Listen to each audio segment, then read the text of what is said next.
जब हम भारत की आस्था की बात करते हैं तो हमें याद रखना चाहिए कि भारत की आस्था के साथ जो भी खिलवाड़ किया है तो उसको अंततः डूबना ही पड़ा है। उसके लिए इस धरातल पर कोई जगह नहीं रही है और बड़ी दुर्गति हुई है, क्योंकि भारत की सनातन धर्म की परंपरा तो इस साक्षात जगत नियंता की स्मृतियां भी हैं प्रयागराज के साथ। ये साक्षात जगत नियंता की सृष्टि है, उसके द्वारा संचालित सांस्कृतिक विरासत है। प्रयागराज की आप बात करते हैं या इस आयोजन की बात करते हैं तो संस्कृति भी समृद्धि का आधार बन सकती है। यह हमने दिया, प्रयागराज ने दिया है, काशी ने दिया है, अयोध्या ने दिया है। आस्था आजीविका का आधार बन सकती है बिना भेदभाव के।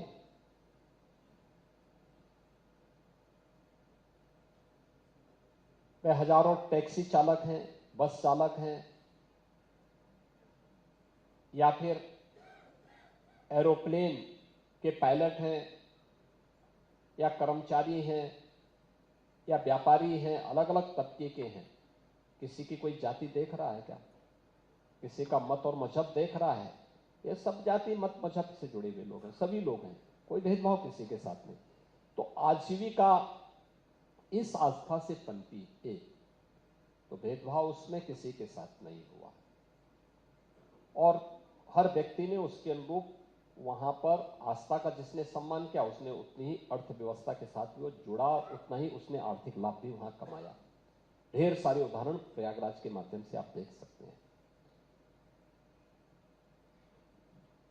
जहां तक दृष्टि है उन लोगों की जो भारत की सनातन धर्म की परंपरा पर, भारत के इस सनातन संस्कृति पर विश्वास न करके इसके विरुद्ध षड्यंत्र करने वाले लोगों को महिमा मंडन करने का प्रयास कर रहे हैं, तो उन लोगों को उसकी दुर्गति भी देखनी चाहिए।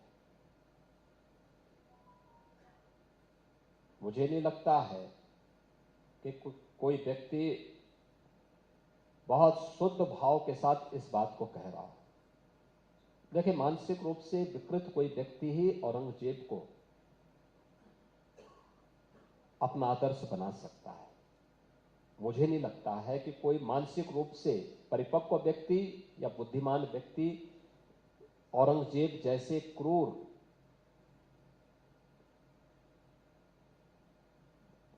व्यक्ति को अपना आदर्श मान रहा। और अगर यह सच है कि वह पूरे अपने विवेक से इस बात को बोल रहा है, तो फिर उसको अपने पुत्र का नाम सबसे पहले औरंगजेब रखना चाहिए और फिर औरंगजेब के द्वारा शाहजहां के साथ जो व्यवहार किया गया उसको लिए भी भुक्तभोगी होने के लिए भी तैयार होना चाहिए, उसके लिए तैयार रहना चाहिए। मुझे लगता है कि औरंगजेब के बारे में किसी और से क्यों बुलवाना चाहते हैं? शाहजहां स्वयं लिखता है, शाहजहां ने अपनी जीवनी में इस बात का उल्लेख किया है कि इस जैसा कमबख्त पुत्र किसी को पैदा न हो।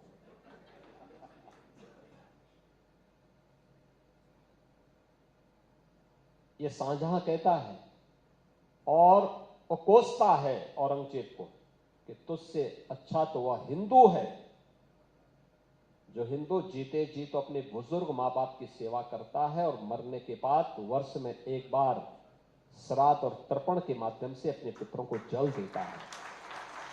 तो जैसे कमबख्त ने तो मुझे एक एक बूंद जल के लिए तरसाया है। कहते हैं जब उसने आगरा के किले में कैद करके रखा था शाहजहां को, एक मिट्टी के छोटे से घड़े में 24 घंटे के लिए जल मिलता था।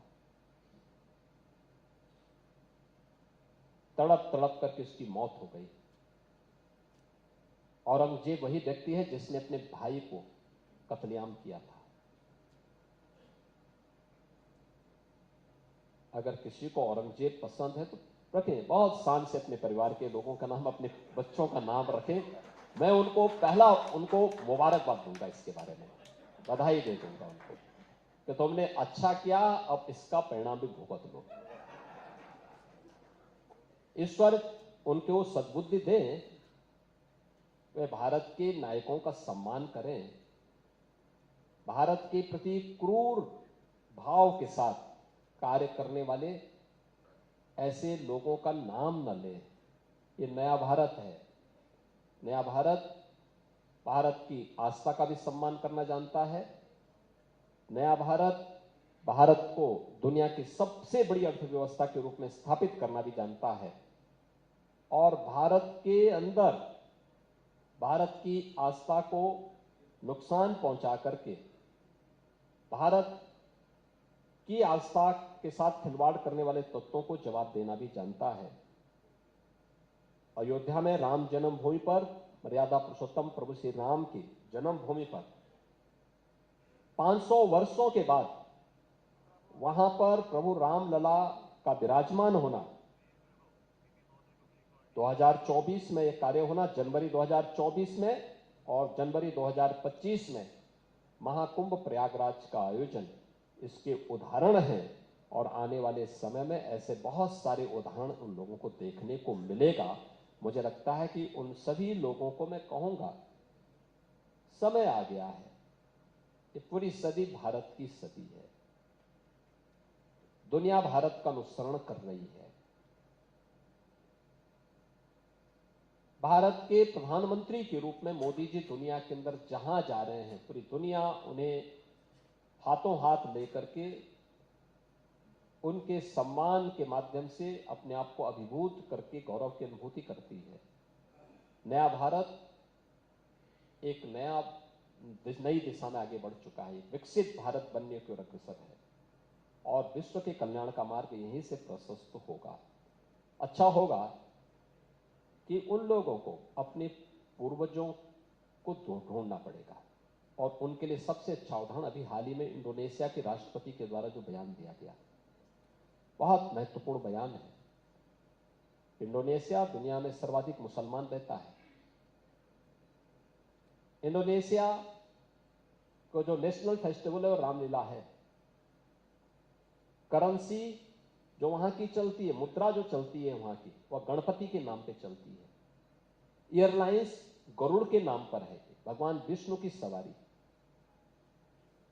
उससे इनको सबक लेना चाहिए। और जो उन्होंने अंतिम वक्तव्य भारत में रिपब्लिक डे के अवसर पर कहा था, उन्होंने कहा कि अगर मेरा डीएनए की जांच होगी तो भारतीय डीएनए होगा। ये